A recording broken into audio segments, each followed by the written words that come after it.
There we are. Finally. What's going on, Star Wars fans? Hello there. We are back. It is one. It is Uh-oh. what? Uh-oh. It is. It is. It is. Whoa, no. Ron's having It is- internet issues. It is Wednesday the 6th. What I'll is take a- over. Wonderful day. Great day to be a Star Wars fan. Yeah, well, it is, but frustrating day. If anybody's out there trying to get tickets to Celebration. Oh, yeah. Yeah. I have not been successful. You're in and out. Poor Ron. I don't know. Were you guys successful at all at getting tickets?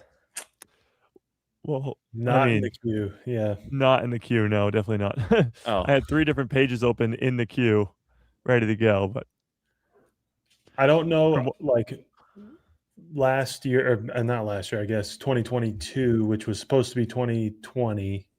Like when we did that one, it felt like it was reasonable to get like regular tickets then. But the previous round, not a shot. Same with this one. Yeah. Hey, Ron. Ron has thumbs. He has thumbs, everybody. Can you think we're losing. hear me? A little bit. Can you hear me? Yep. A little bit. Damn it. Well, Jedi Chat, everyone Can in the everybody chat, else hear me? let's say hello. Jedi Jarvo's here. Max Rebo's here. Holly's here. Who else we got? My mom is here. Hi, Mom. Hi, Mom. Darth Plagueis Lives is here. If you're just joining us, we're getting through some technical difficulties, but we have a lot to talk about. Yes. So many things. Yeah. yeah, that Maul Shadow Lord finale, I should say, I almost said trailer, was something else, to say the least. Yeah. I feel like all our predictions were wrong, but in a good way, in a great way. They were like our predictions from 6 months ago that we threw out and said, "Oh, no way!" And then There's no way that happens. Oh, Yeah. it did. I mean, I was working on a shirt today. I was going to wear it, but I ran out of time, and it was all the main characters that have been mic'd, and it said mic'd, and it had a cross through all of them. That's awesome. I'll have it. we have a new segment actually about that. And I don't know if you saw it, somehow I gotta up my miking because I did not do nearly enough. Clearly not enough. I did not expect all those characters to die, honestly. Like, I didn't see it coming. Yeah, But so it's obviously we have the Maul finale. Now, Ron, if you can hear us, if we can hear you, we also attended a little special event on May the 4th. I'm going to be honest with you guys. Are we allowed to talk about it? Is that fair game? Yeah, because Yeah. Disney has now put out Darth Vader, and Star Wars has put out Darth Vader on like talking about the show. So Okay. since they have done it, it's fair game. Okay. Oh yeah, for Maul, it's definitely fair game. For the Mandalorian and Grogu, I haven't there's not too much new in there. Like all the trailers do, most of the trailers are just the first 25 minutes of the movie. So it's like pretty much everybody has seen those scenes. Mhm. There's not too much to, spoil there because really they left us on a cliffhanger anyway, seeing Yeah. the first 25 minutes. So lots to talk about. Yes. But hello to everyone in the chat. I suppose the Maul finale is kind of top of mind for everybody. Yeah, it is. So your thoughts, guys. I know we went kind of crazy in our group chat. Oh my gosh. Like, where do you start? I watched it again today, and I watched it with some people at my tech center that are, they like Star Wars, but they've definitely not seen everything. They don't know all the things about Maul. They don't know all of his side stories and Rebels and Clone Wars.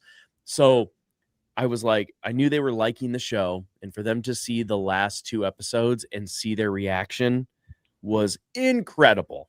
When you have people who aren't massive Star Wars fans that were like, this is some of the best stuff I've ever watched ever. Like the fight scenes were incredible.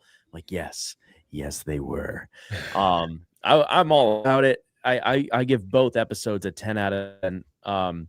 Except for my best friend Spybot. Yeah. I actually like shrieked. I was like, ah! Yeah. Ah! We knew he was going to be gone, but and Mike got it. predicted that because Mike, you said, well, he's not in anything else, so how are Yeah, we going to lose him? even still, I thought he would have lasted at least one more season. That was quick. However, he was the first to go. So as soon as he got sliced in half by Marok's blade, you were like, okay, nobody's safe anymore. Absolutely nobody is safe. And right after he died, the Mandalorians died. Icarus throws himself tackling stormtroopers into the acid. Like, it just got crazy so fast. Well, and like the good point on the acid, like there's no coming back. Like there's no question. We will have questions about people later. You know, big who time. are who may or may not be mic'd, but Spybot and everybody else who fell in there, not so. Yeah, lucky. they're gone. They're gone for sure. So sad. Yeah. So sad. What's really crazy too, and Derek just brought it up, is that this, and it's very, very hard. You got to take yourself out of recency bias. You got to take yourself out of the fact that you just watched this episode. But it truly is. We just watched one of the greatest things from Star Wars. 50 years of Star Wars content. We just watched one of the best things ever. And it's crazy because this time last year, we were watching Andor Season 2, which is also one of the greatest things to ever come from Star Wars. So we're really just living it up here as Star Wars fans. And we still got Mandos and Grogu in like 2.5 weeks. We got Ahsoka Season 2 later this year. Like, this is insane. Like, it's wild that we're just getting so much great Star Wars content all over the place.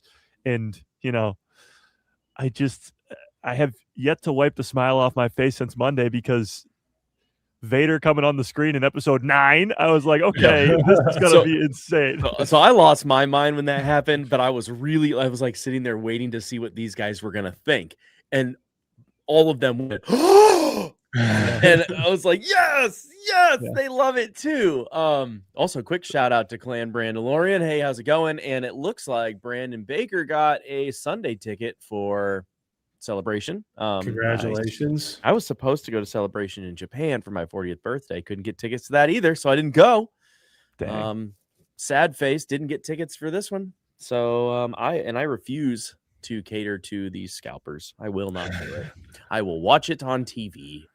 Yeah. The scalping prices are insane. Now. I think I just sent the chat one for $10,000 for a single VIP ticket. People should be arrested.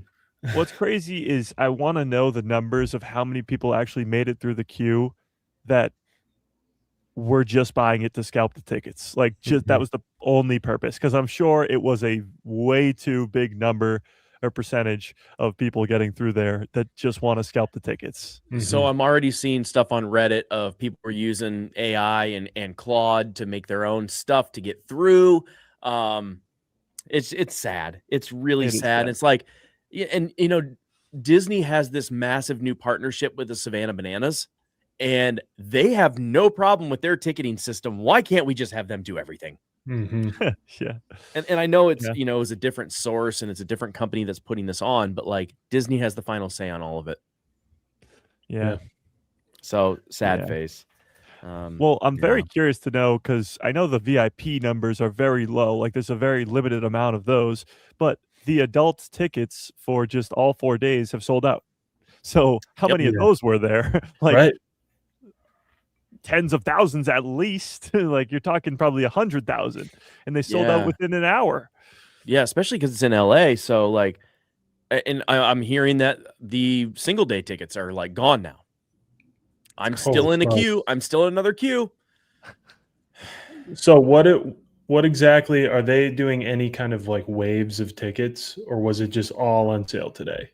I think it was just all today, as far as we know. But I've already seen stuff that they're going on eBay and they're already pulling them down. So like, I don't foresee them doing an audit on the scalping tickets, just because this company is not a ticket master. Which also, thank goodness, but I guess obviously not. So yeah, it's a little disheartening, especially for us real fans, that these people have gotten through and have kind of ruined the experience, but I'm still going to love it, even if I'm watching it on TV. I really enjoyed watching it on TV the last time. I would have obviously much rather been there, but you never know. Yeah, Lucasfilm. If you got a couple extra tickets, we're right here. We definitely are. Yeah. Yeah. And sorry to divert again, but I just saw some. I want to make sure we're keeping up with the chat today because I know. Yeah, here we go. We want to make you all feel welcome. Yeah. What now? Mike, you got a little bit of heat earlier about deaths in Maul, but I'm sure we can talk about that. Let's do it. I'm going to divert us back to Maul for a little bit. Let's do it. So let's start at episode 9. Going into it, we had a lot of thoughts, some predictions. Yeah. What going into that episode as it was moving, how were you feeling? Honestly, not like Vader was going to show up in the final frame. not at all. Nope. See, like we talked about last week, I thought Vader would show up at the end either as a hologram of episode 10 or like physically there to set up season 2, because Maul versus Vader is something that people wanted so bad, and they were going to tease it coming in season 2 probably next year. That did not happen.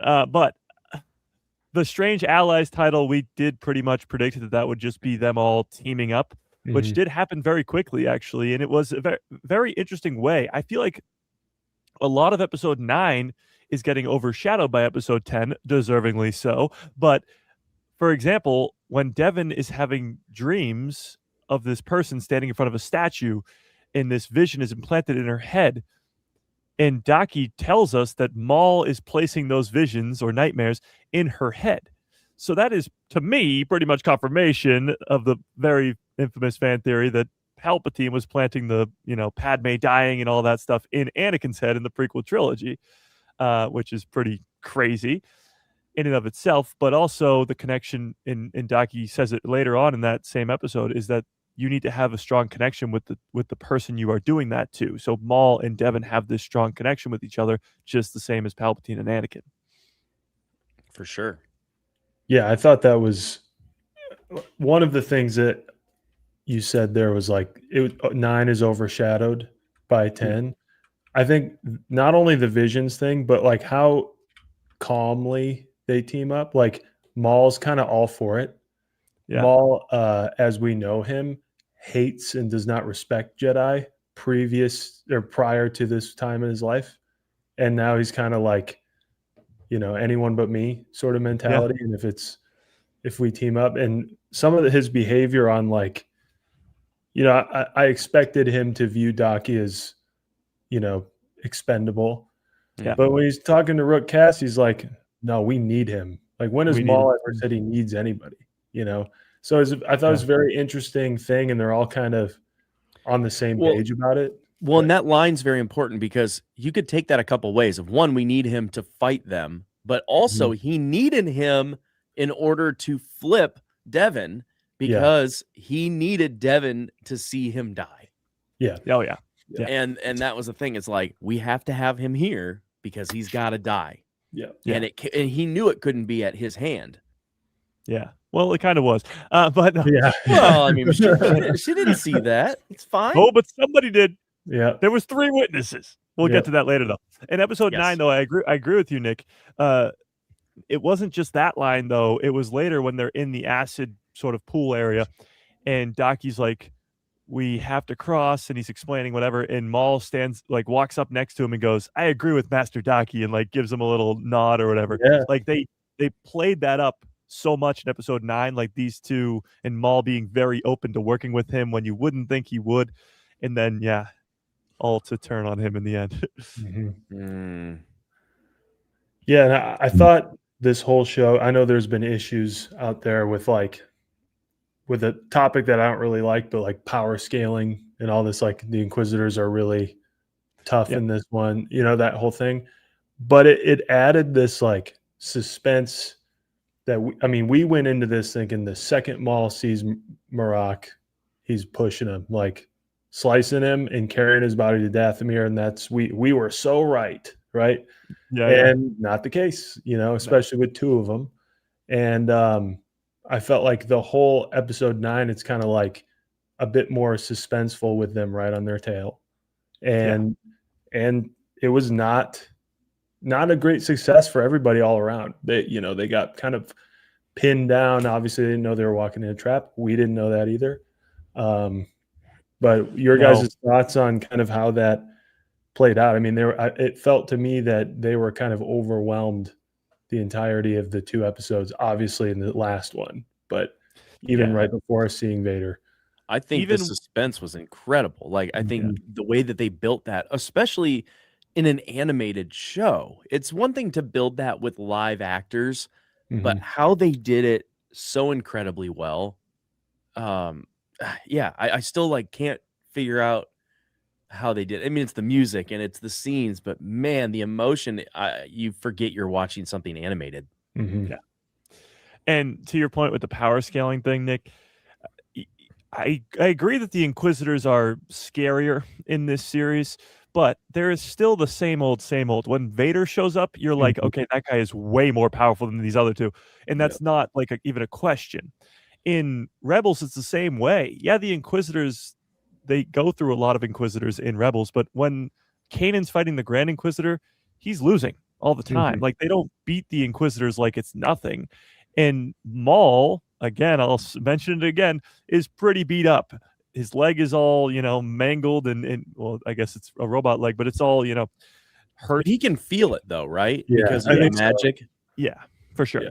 So he can definitely feel it. And then it gets hurt at the end of episode 8 or end of episode 7, and that's all throughout episode 8. And then Vader injures it again. So it's really a extremely injured Maul and 2 Jedi, one being a teenager. Well, and Marok did too, because he like kicked it at one point. Yeah, exactly. So like they knew they were going after it. Yeah. No, yeah, for sure. And what I do like, the little detail for episode 9 is the opening shot is a Star Destroyer over Janix, just like every episode has started with a Star Destroyer over Janix, and then a second one comes right into frame. And you don't think about it. You don't think about it at all. At all. Until Marok goes, tell him they're coming his way, or whatever he says. Inform him or something. He says inform him, because my reaction was, inform who now? Inform who now? And then they walk outside, and immediately your mind goes back to that second Star Destroyer, and you're like, oh my God, he's here. I love, so Jay Hysteria said how many haymakers Vader started throwing. And what I loved, I felt like it was the first time in any of the shows where Vader has done that rage hit like he does in the video games. And when he started doing that, I was like, oh my God, this is the video games. It's coming. And so, that was pretty great. And also, Jay Hysteria, what do you mean, Captain Lawson? Rest in peace. Oh, yeah, we'll get to He's that. I don't know what you're talking about, buddy. Derek, I thought the same thing, except I thought of when he's kind of done toying with Luke in Empire. Luke gets him on the shoulder, and he's like, "All right, I'm over it," and he just throws the same shoulder. Might be. I'm kind of turned around. I didn't even think about that until you said you got him in the shoulder, and I'm like, it's the same. Yeah, he's like little. Is that a weakness for him? Must be. I don't know. Could be. I think there before. As unstoppable as Vader is, I think they kind of make interesting parallels in all the projects, especially animation with him and Ahsoka and Rebels, obviously the Kenobi series. I think they make interesting points that he is unstoppable, but he's not without like blindnesses, or I guess blind spots is a better way. Like you can hit him on the shoulder, it's not going to do anything, but like you can get him. And I've always thought it was interesting. This is a total sidebar. Sorry, everybody. Like Vader gets the 2-time cut on the mask, like in the same direction as Anakin's scar. So he's got his own vulnerabilities. He loses his arm again, so. And Ron just posted that picture, and that's like the best scene. Like that picture is so amazing. When that happened with all the lights and everything that's going on in there, I kind of lost my mind. Yeah. And again, that's from episode 9. Like episode 9 is still getting overshadowed, but this lightsaber fight inside the acid area is really, really good. Like it's unbelievable how much is going on at the same time. They're trying to get across the acid pool at the same time as like trying to survive. It's really, and then to cap it all off with them jumping across like the three Jedi, or calling Maul a Jedi, the two Jedi and Maul jumping across. Like that fight scene is very underrated, especially because it's right before the finale. And that shot in particular, like everything's moving at the speed of like Star Wars animation, and it just kind of freezes right here for a second. Right. Well, and you've got like Maul, you've got the three red sabers all doing two things. Yeah. And then you've got the Jedi like doing one. And to me, that was pretty symbolic of like the focus and being patient. And then the rage of the Sith and the dark side. Yeah, and it's like Devin right now, sort of again the symbolicness of it, sure, the symbolism of it, of Devin needing her master at her back and then losing that master. It's pretty tough. Pretty tough. Can you hear me? Oh We yeah, can hear you. Oh my God, Ron's here. He's alive. He's out. He's he's I'm not out of frozen internet. anymore. I'm like, what the freak? I love the He was internet frozen in world. carbonite. It's fine. Yeah. Ron, we need to know your initial Maul thoughts. I've been listening to all you guys, so which is great. So I thought it was fantastic. I'm definitely a 9.8 on both episodes. It's hard for me. I think me and Mike think in the same direction, and I know he gave it a 10, but it's hard for me to give it a 10. But I think it was just phenomenal. It doesn't really get much better than that. Some of the predictions that we had, but some of the predictions that we had were sort of on point. The whole Spybot, my biggest surprise was, Rook cast. I thought for sure with Vanessa, voicing her that we'd at least see, maybe half a season next season, which doesn't mean that Vanessa won't come back as another character, which would be awesome. But that was the biggest surprise for me with that. And like you guys said, once Spybot went down, I was like, oh, it's game on pretty much for everybody. So, and to see the emotion that Maul had when that happened. Yeah. He was like, oh, you messed up my droid. Well, and you can see on both him and Devin as they continue to reach into that dark side, and they both just start getting pissed, and the anger and the vengeance and whatever you want to call it starts coming out in both of them, especially if when she says she that her voice changes in that one or two words, which is pretty cool, and you can see that that rage just coming out in her, and same with Maul. When he starts to lose or things start pissing him off, it's just more, and he's pushing more and more and more back. And I thought it was just a great job where they brought it in, and like you guys were talking about just a second ago with the picture I had up, the lightsaber duels in these. I mean, they're going to go down. I mean, in animation, probably the best, if not right up top there, and even in all of Star Wars. Now the live action, obviously it's a whole different thing, but for this animation, the lightsaber battles and everything else in the animation for this, I just thought was fantastic.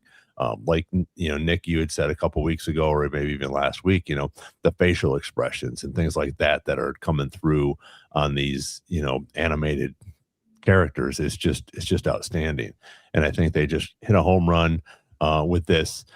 Somebody was telling me today that their dad doesn't usually watch animation, and he was watching it today and thought it was fantastic, and probably go back and watch some of the Clone Wars and Bad Batch and stuff. So I think that's what's going to help Disney sort of get back into, I mean, we all think that it's still in the game, but I think you're going to get more people getting on and watching TV, downloading Disney Plus again to watch this, because it had such a great rating system, on whether it was Rotten Tomatoes with the critics, or if it was just, fans and other people watching it. It's just been fantastic.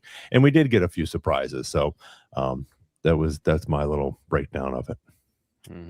And also today is Revenge of the 6th. So In case anybody didn't know, that's why Darth Molly had to jump up and say hello. Anytime we like talk about Maul and I say Maul, she like is all up in my business. But she also got a new Darth Vader collar today. Oh, there you go. Sorry. There you go. Oh, what's up, Fearless? How's it going? Hang on. There we go. Well, speaking of Grogu, I was just checking to see because you were talking about how people are going back to Disney Plus to watch this show. Maul, of course, is still at number 1 on Disney Plus. Has been pretty much since it released, at least in the United States. But number 2 on Disney Plus right now in the US is the Mandalorian and Grogu's special looks that came out 2 days ago. The four trailer of everything on Hulu and Disney Plus. Every show, movie, whatever, the second most watched thing in the United States is the trailer for the Mandalorian and Grogu. But also in the top 10 for Star Wars is the Mandalorian itself, the show. People going back to rewatch. Yeah. And it's at number 7 right now. And that'll just go up. Yeah. Oh, so you said it's number 1 in the UK. There you go. There So again, having Maul Shadowlord, an animated Star Wars show, be not only the highest rated Star Wars thing ever by critics, and also, well, not the highest by fans, but still very, very high by fans, but to have it be this popular in the same time as like you have other nerdy stuff coming out, The Boys season 5, Invincible season 4, Daredevil Born Again season 2, like it is in those same conversations as these great shows, and it's an animated Star Wars show. Like that's really something. I think that shows you the quality of this as well and the storytelling behind it, obviously. And we all know that, but I love that it's coming out and some of the normie fans and people that probably aren't even huge Star Wars fans are seeing that or at least seeing what's going on and being like, maybe I better go check that out. That's pretty cool because I think a lot of people know who Darth Maul was because when he came out, he was this, with the prequels. I mean, we all know this, but he came out and he was like this, like this devil looking thing. And it's just now, he died and wait a minute, now he's back again. And they're rating this as at 100 or in the high 90s. I definitely need to go find out and see what's going on with this. So I think that's also helping. And obviously, I think we all knew that Mandalorian was going to pop up back on Disney, especially this month here, because everybody's trying to catch up and see what's going to happen and just familiarize themselves again with Mandalorian and Grogu. So that's pretty awesome. Yeah, agreed. Yeah, for sure. All right, now, so we talked about Rook Cast's death for a second. Yeah. Pull up. Let's pull up. Where's whose comment Jacob? was that? Yeah. There we go. Yeah. I saw this on Vanessa Marshall's Instagram story too. Yeah. So I read this. Yeah, it's on StarWars.com as well. She said that she wanted, when she was in the recording booth, she wanted to make it sound like, quote, he's ripping her lungs out of her throat. And I'm like, that's insane. That's insane. Now, originally, from what I've heard, it was supposed to be a more graphic scene and you were actually going to see it on screen. And I'm sure it wouldn't have been that, but you would have seen her die on screen, probably like a neck snap or something. But because it's Star Wars animation and usually they cut away from those things anyway, they just dragged her into the woods and you hear her, crush, whatever. They did use the same from A New Hope, the force choking noise from A New Hope, which is cool as well. Now, when he did that to Maul, you could hear that too. Yeah, you could hear some like snapping, and I'm like, oh boy. Yeah. Well, one of my funny. Okay. I was just gonna say, going into this, that Vader and Maul are gonna make it out alive, but that doesn't mean anybody else is. Right. Exactly. Well, and that's what I was telling the people I was watching with, that like, they're like, wait, they don't know the timelines and where this sits, and are like, is this like, are they rewriting things? And I was like, no, they're both going to live. And they're like, is that a spoiler? I'm like, no, it's not a spoiler. Like, if anything, it's nice to know that, because I think it makes the anticipation more. So when they realize Maul's not gonna die and Vader's not gonna die, they were like, what is happening? Like, how is he getting out of this? Yeah. And it makes you like extra afraid for everybody else, like Mike was just saying. Yeah, for sure. One of my favorite things about, they've done this before, and notably that kind of like lines up with Shadow Lord, is in the Phantom Menace when Qui-Gon, confronts Maul on Tatooine and gets away. Qui-Gon and Obi-Wan, I think for the rest of the movie until maybe the end, don't refer to like Maul as a person. They say like, what was that? Or like, what is it? I think it was a Sith Lord, when he's talking to the council, like, what is that?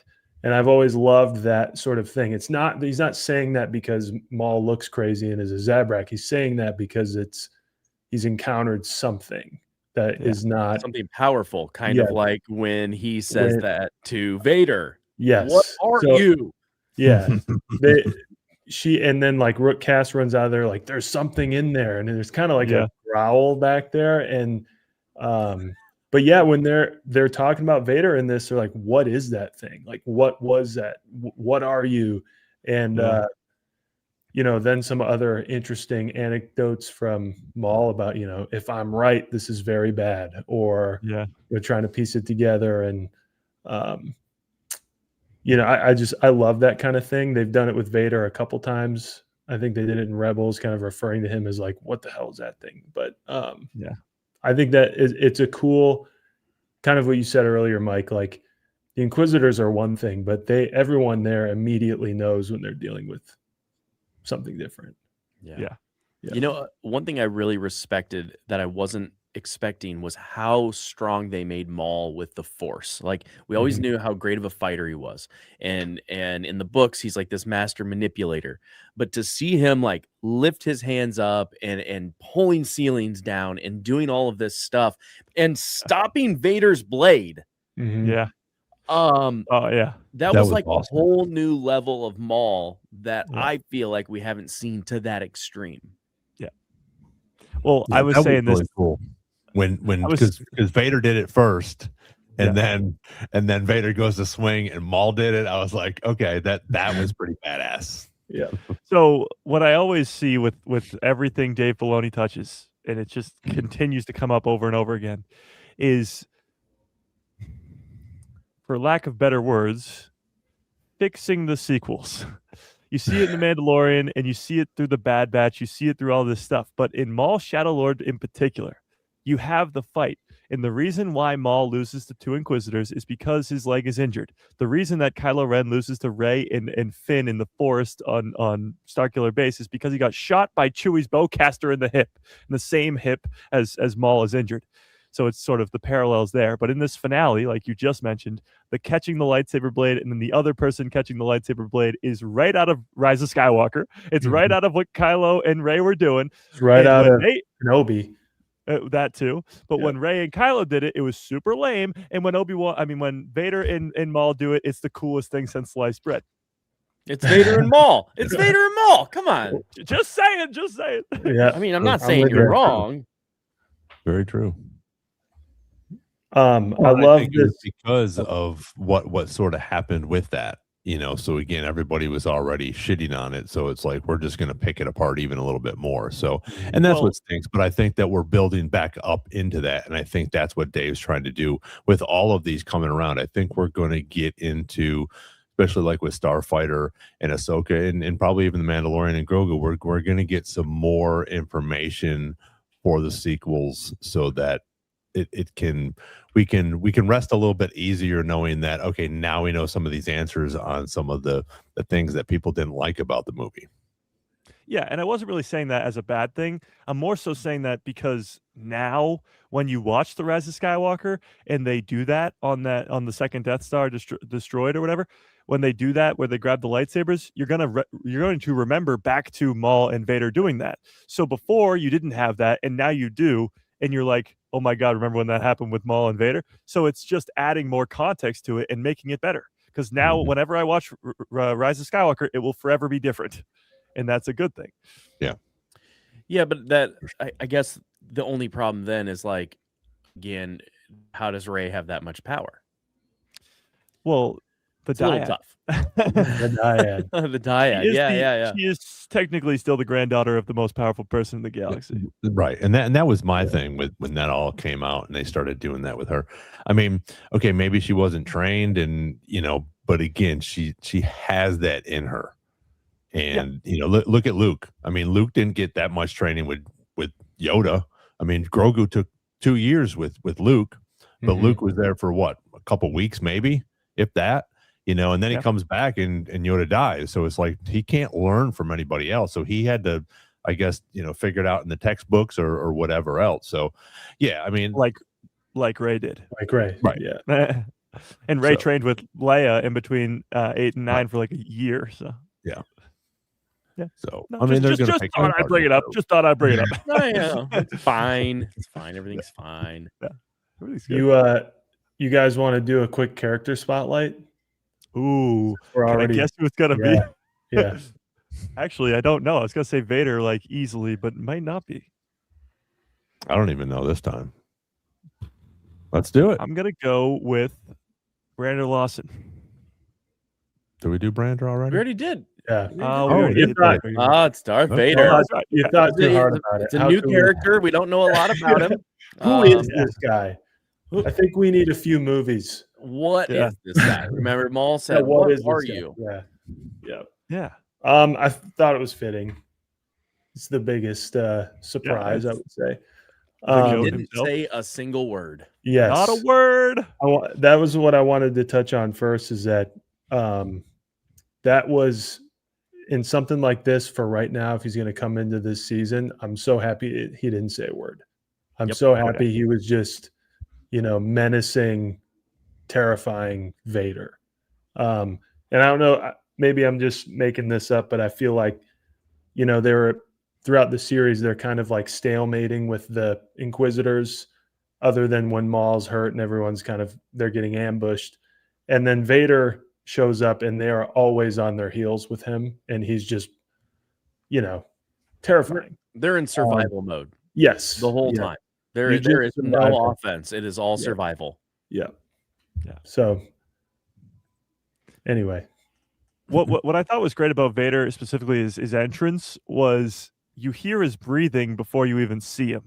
So like it sets in, like you're kind of thinking, could it be Vader? Could it be Vader? Could it be Vader? And then you just hear the breath and you're like, oh my God. And then he walks out in this epic entrance, uses the Force to push everybody back, and then they all run for their lives. Well, and the fog to me was really kind of reminiscent of the cave scene on Dagobah. And Yeah. like how ominous that was, and how intense of a feeling that was. Yeah. And that, because that's kind of how, like, that's where my brain went to instantly when I heard it. I was like, oh my gosh, it's happening again. Yeah, that's true. I didn't even think of that. Yeah. The cave on Dagobah. Well, That's and I good. love the splinter in the mind's eye, the reference back to that as well. The one of the first books when it first after Star Wars came out, they had a little bit of like an Easter egg for that, which I thought was cool, because for me, I didn't think we were going to even see Vader this season. I thought, okay, maybe we'll get a little bit of a mention, or maybe at the end we might see him pop up. But honestly, I didn't think we'd see him at all. I thought we would just deal with the Inquisitors, and then the last 5 minutes, something like that would pop up, sort of like what happened in Episode 9. At the end, all of a sudden he pops up, and then we have all of Episode 10 of him fighting with everybody, which was amazing. And again, like you guys said, the not talking was just spectacular. I mean, because there was a couple times you almost think like he's going to say something, and he doesn't. And it's just like so much more mysterious, which is great, because nobody knows who this guy is at this point. Even Maul says, "You're not an Inquisitor. You're something different." And I think at some point he will figure out that it's Anakin, but not. He had no idea at that point what was going on. And this guy just comes and just starts. Like you said, everybody's on their heels, everybody's on the defense, because he just goes at it. I was a little surprised that it went so long, which I know they had to do that for the episode, and it was amazing, but I wasn't sure if he would just come in there and just destroy everybody in seconds, which he probably could have if he wanted to. But the other point on that, now Maul got away.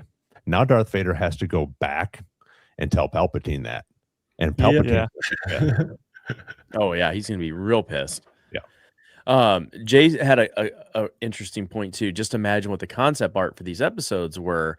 If you go back and watch especially when they're on that bridge scene, but really most of the last 3 episodes, the backgrounds are very concept looking. Like they're very wavy, and it's definitely by design. But to me, as you progress towards the end of the season, that waviness and that almost like concept looking art moved forward more and more and more. And when they're on that bridge fighting, and you can really see like behind them, it's almost like a camera bokeh effect where it's very blurry and wavy. And I feel like the direction they took with that was super symbolic of this is what is important. This is 100% what is important. Not back here. It's beautiful. It looks cool. We can make this animated and make it look cool, but no, you focus your eyes right here and don't move them. There's nothing else you need to look at. Yeah, and I've seen that was actual matte paintings that they did in real life and just took photos of them, which is really cool. Good. And they made like actual set pieces like ships and stuff. Again, like it's not just fully animation, which is actually really cool. But to your point, yeah, they want you to focus on what's going on right front and center, which is great. Yeah, I thought it was really genius of how they shot it, I guess you could say. Yeah, agreed. Yeah. Well, and I think bringing Vader in this soon, even though we weren't sure if he was going to be in there or not, ended up being fantastic because so many people have been waiting to see this fight. We all know that neither one of them are going to die, and I think there is a Legends comic book that has them fighting, but for them to be in canon now, for the two of them fighting now it's out there, so which I think is really cool. Yeah, it did not disappoint, that's for sure. I think it's also like, not to say that I don't want to see it again, but it's good maybe for the story that Maul Shadow Lord is telling for this to be out of the way now. You know what I mean? Like now we're kind of in the thick. I mean, going into the last episode, we're all thinking something's going to happen and Devin's going to turn, but it's not guaranteed. And we don't even know, maybe by the end of this, like, is she, obviously she wants some revenge, but is she even like into the idea of teaming up with Maul still? She's just doing it because she has to. Like, I'm sure we could talk about that, but I kind of like that the initial Vader shock is now complete, and he's always now like you guys said, Palpatine is not going to be happy. Vader's probably going to get a licking, and he is going to be even more upset and trying to find him even harder, right? And probably why he shows up in Rebels personally to deal with it. But I don't know. I like that now going into season 2, we kind of have that out of the way. We know it's the ominous thing over the shoulder, but now we have the Devin and Maul story really cooking instead of this sort of like dancing, wondering what's going to happen. Like Devin and Maul, whoever's left over, depending on your point of view of some of our characters' endings in this season. But we haven't even talked about Dryden Voss yet. Right. Yeah. Oh, man. Yeah. Well, We haven't said a word. Well, while we're on that sort of ending here, I mean, I think 7:30 Evie has a great point because the momentum is up. So how are they? I mean, that's peak right there. Vader and Maul is peak right there. Sort of like the end of season 2 of Mandalorian. Luke comes in and it's like, we're all like, oh my God, this is amazing. So where are they going to go from here? For us, we're looking forward to the story. We're looking forward to Dryden Voss. We're looking forward to Devin, seeing what's going on. Same with, with Brander Lawson. And I don't know if you guys have talked about that yet, whether we think, he's possibly still alive. So there's still some really cool stories to be told, but that right there was just freaking peak for that Maul series, and now we have to figure out where they're going to go from there, which I think they're going to do a great job, but it's going to be fun to find out what happens because they're going to have to just keep that momentum going when we get into this next one, and there's going to have to Crimson Dawn, he's obviously going to go take that leader out, and Dryden's going to step into that spot for a little bit, but once we get to Solo, Maul's already in charge. Well, you want to talk about how are they going to keep the momentum up? When they announced this, it was like a really sly, like quick announcement. The show's coming out pretty quickly. And I mean, us fans were super hyped about it. But the normie fan, this was not a show that was capturing the normal person until it came out. So like I wasn't expecting it to be at this level. I knew it was going to be good, but I was really expecting it to be more of like a Bad Batch. Same. Yeah. And I think we've all talked about that. And I would have been totally fine if it was at Bad Batch level. But this was something even higher. Oh, yeah. Yeah, and it's hard to, like Ron just said too, is continue that over multiple seasons. And it's not that we're going to get Vader versus Maul in season 2 and 3 and 4 and 5. Like, you can't just keep doing it over and over again. So how do you get back to that level of hype and level of great epic storytelling while not just repeating yourself over and over again for season on end? They did it in Rebels because Vader is in season 2 of Rebels. He's not in season 3 and 4, and it doesn't hurt 3 or 4 at all. Granted, they bring in Thrawn, but that's a whole other thing. Yeah. Yeah. But we know that like Devin's probably going to get mic'd on this next season because she's not anywhere else. I, being Mike myself, I have to disagree. Oh, I don't think she will get mic'd. I don't. I really don't. And I guess explain yourself. I will. Wow. I'll explain. The reverse mic. Okay, here we go. me saying she's not going to die means she's definitely going to die. She's absolutely gonna die. Yes. Uno reverse. So here's how I think it goes down. And I did make a full video about this today, and shout out to John Groom actually for bringing this to my attention yesterday. So the whole Brandon Lawson situation, I think he's very much still alive. And I guess if you rewatch episode 10, the most important scene is Maul pushing Daki towards Vader. Because if Vader just killed Daki, it'd be fine, whatever. It's still Devin's upset and still wants revenge, all that. But the fact that Maul did that is a big deal. Because not only did he do that, but Brandon Lawson saw it. And they made sure that we as the audience made sure that we knew that Brandon Lawson saw that. So when Brander walks into the mist, he's not getting force choked and getting his lungs ripped out of his throat by Vader. He's not being sliced in half by Marok's lightsaber like Spybot. He's not jumping into a pit of acid. He's walking into the mist. We don't see his body fall. We don't see him die. We don't see any of that happen. And it's stormtroopers. They miss everything. That too. So let's say, just for fun, he's still alive. He will want to, reunite with his son, obviously, but he also has the information that Maul killed Daki, not indirectly killed Daki. And we saw how pissed Devin was. Ron mentioned it earlier. Her voice distorts because she's so angry. She wants revenge so badly. And imagine when she finds out that it was Maul, not Vader, not the Inquisitors. And it was the guy who's training her. And we could have a time jump. It could be training her for years in season 2. So she will lose it. And I don't think it'll end with her dying. I think it will end in an epic lightsaber duel between Maul and Devin. But I think it will actually lead her to leave Maul and be the reason that she becomes Darth Talon. Because right now with Maul, she's not going anywhere near a Sith Lord's name because Maul is not a Sith Lord. He's dropped to the Darth himself. So in order for her to become Darth Talon, she's going to have to leave him and either won't happen, but, go join Palpatine or go to like a Moraban or some Sith planet like we see in Legends with a character like Darth Krayt, who just goes to the planet, learns from the holocrons and learns from, Force ghosts, Darth Bane, I guess, the ghost that Yoda sees in Clone Wars Season 6, and learns the ways of the Sith. And then she becomes Darth Talon. That's what I think the end goal is for the character of Devin. I don't think she'll be mic'd off, but I think Brandon Lawson is still alive, and I think he is going to be the key to what the plot of season 2 is, because there needs to be a conflict. It can't just be Maul versus Vader 2.0. There has to be something, and I think it's going to be the interconflict between Devin and Maul when Devin finds out that Maul's the one who killed her master. Well, and Riley's going to play a huge part too.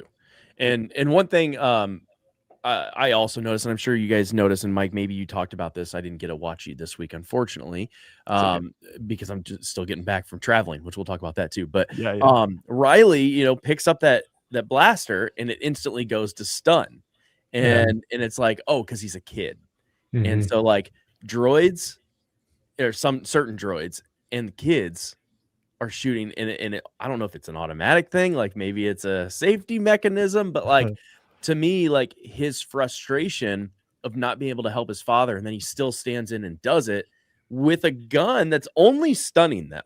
Mhm. To me, that actually was telling a little bit more of a story than what it looked like. To me, it's like he really wants to protect his father. He wants to be a part of this and protect the people he cares about, but he's very limited. And Mhm. so, like, depending on how long this is, how much he progresses with his age, his anger, he's probably going to get reunited with his mother and the Empire. Yeah. So, like, is he gonna sabotage things from the Empire? Well, I think he is going to be one of the biggest parts of the next season. Yeah, I agree, because he just watched his dad die to the Empire. In theory, Right. he watched his dad die to the Empire. That's going to leave a scar, and if he ever goes back to the Empire, like to his mom, it's not going to end too well. I honestly think that that's sort of the origin story for one of our first, I guess, rebels in the Star Wars timeline. Yeah. Because as we know, it takes a long time for the rebellion to fully form from Andor and all that stuff. But we don't see Riley Lawson in anything, not in Andor or in Rebels, but he could be involved. We've seen certain characters be, placed in there before, and Sigourney Weaver's character is going to be a rebel as well, so it can work. But I agree with you. I think Riley is going to play a big role in season 2. Yeah. Yep. I also think, like, we didn't get much from his mom, but we got she's busy in the Empire in some capacity, security level, maybe. It's not like she's like a paper pusher. She's doing something. And like I think we'll actually meet her in a way that's more meaningful than this is just Riley's mom. And I don't know, there's a lot of, for all the things that we went into this series thinking had to happen, Marok's still around. Marok has to be filled with the green smoke at some point. Maul has he already is. True. And Maul has to claim Crimson Dawn, according to us, right? Like, all of these things are much more sort of like paced out than, like you said, Maul Vader 2.0. And Maul Vader 2.0 could still happen, but it's gonna happen. Yeah, but like there's a lot more on the table that might be more interesting for the Shadow Lord show that could, like, distract us, and then Vader 2.0 happens, like it did this season. That's kind of how it went. Like, we all wrote it off, and then it happened. Could there be 3 seasons? Mm-hmm. Yeah, I think so. Yeah, Absolutely. It could run like a Bad Batch. Yeah, I think 3 seasons is probably the best. It might go 4, but it depends on if there's time jumps in between seasons and all that. Yeah, because we still have to get him in charge of Crimson Dawn, and like they can go post Solo because with Kira. Yeah, and you mentioned something, Mike, about Devin being mic'd, as did you, Derek. My opinion is the two of yours together. I think all that stuff is going to happen, Mike, that you said, and I also think she's going to get mic'd. Really? Yeah, I think yeah, there you go. Well, I think all that's kind of like primed to happen, because I don't know about you guys. I interpret it a little bit of like when she's looking down at the lightsaber as at the very end, like she's thinking about doing it.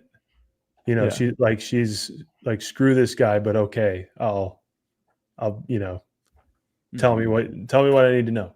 And I think you're absolutely right that Maul doing that is like a massive catalyst for later. It's like the classic Maul, like one little thing ruins it all, and but I do think she will die. Like, I think all of that can still happen and she gets killed. I think she'll die at the hands of Palpatine. Ooh. Well, it could be something like, because we've seen Maul throughout even this first season, especially episode 8, starting to lose his mind in the tunnel by himself and all that, the hallucinations and everything. And he's seeing Palpatine torture him with the Force lightning and all the training and everything. And then he says he will never let that happen again, or he'll never let Palpatine do that to anybody else again. If he has an apprentice like Devin, like he just took on at the end of this season, he's not going to use the same training tactics that Palpatine did to him. She's not going to be torturing her like left and right. So when, like you said, Nick, it's one little thing. He's going to be training her. Everything's going to be going great. They're going to have a good relationship because he's not torturing her. And it's going to be fantastic. And then the realization, somebody, if Brander's not still alive, somebody's going to tell her what truly happened, because Vader saw it too. But maybe Vader speaks in season 2. Either way, she's going to find out what Maul did eventually. It's set up right there in the finale. So whenever she finds that out and turns on Maul, goes, I can't believe you did this. Maul's going to be like, no. I did everything right. I trained you the right way. I did. What? But he's going to freak out. He's going to lose it. And that's, again, the Maul we know. Everything just falls apart. He's reclaimed Mandalore. Palpatine shows up and kills his brother. He reclaims Mandalore again. Ahsoka shows up and he loses. And he goes, no, let me fall. He's begging to die. We're going to see that again when Devin leaves him. And we're probably going to see it again when Kira leaves him. And we're probably going to see it again when he goes to Malachor 5. Like, it's just Maul over and over and over again. Yeah. I mean, when he's sitting there looking in the puddle at his younger self and says, it's going to be okay. Yeah. It's like, no, it's not. Yeah. You're a liar. Yeah. You're a liar. I saw that like broke me. I emotional was for like, that. oh. But that was so emotional, I think. Yeah. It was like every man. Oh, go ahead. Sorry. No, I mean, just seeing him, and I think that's what they want us to feel sorry for him at this point, because he is such a unbelievably cool character.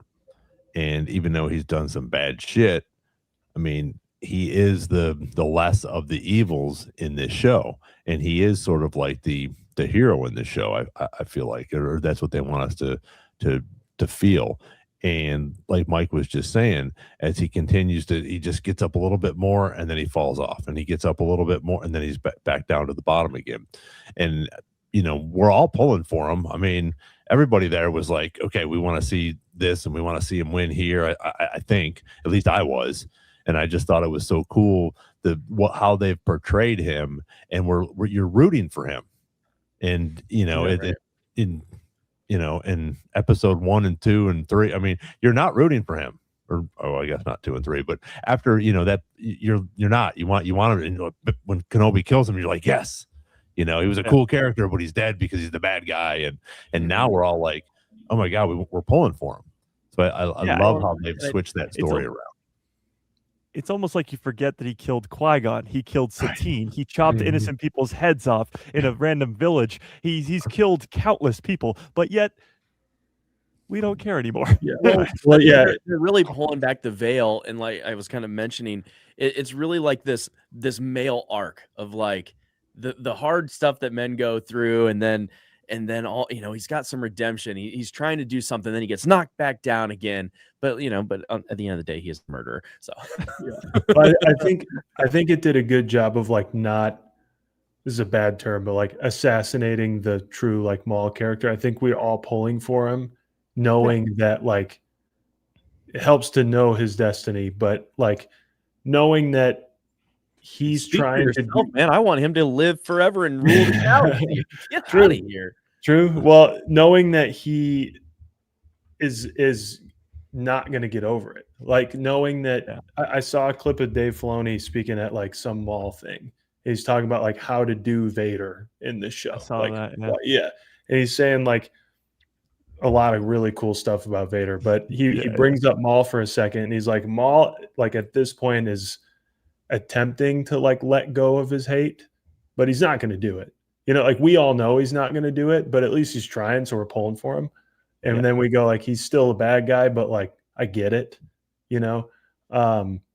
whereas Vader, he's like, Vader is a destroyer, like that's it. And so I don't know, I think it's interesting that we're all pulling for him to soften up, for Maul to like care. But then at the end of the day, like in order to convince Devin he is responsible for Vader having a heyday on her master, like Docky would have probably been able to at least run still. I don't know if any of them would have lived, on borrowed time anyway. Everyone was, but like Him and, you know, in him a, and in his a weird way, catalytic converter, and yeah, to Maul, he's like, I saved us. I gave him Daki and we got away. To everyone else, it's like, man, why'd you have to do that? You know, it's anyway. But No, you're right. And to that point, with what Dave Filoni was saying about Vader too, is he says that pretty much Vader and Anakin are two different characters. And it always comes back to the line of in Obi-Wan in the Kenobi series says Anakin's gone and I'm what remains. Anakin is the only thing that can bring Anakin back is his son, is his child. But the reason that he's so horrible and does horrible things, and yet you can still connect him to that character of Anakin from the prequels, is because it's a different person. It's like an actual different person in his mind. He's been fully consumed by the darkness and not allowing Anakin to breathe, not allowing Anakin to exist. So you can see why he does all these horrible things. But the Vader in this show is definitely a monster, that's for sure. Yeah. Because we get so much Vader with people that can take that out of him, can get the emotion out of him, like Kenobi, like Ahsoka, like Luke. And this is like just Vader another day in the office, you know, just him.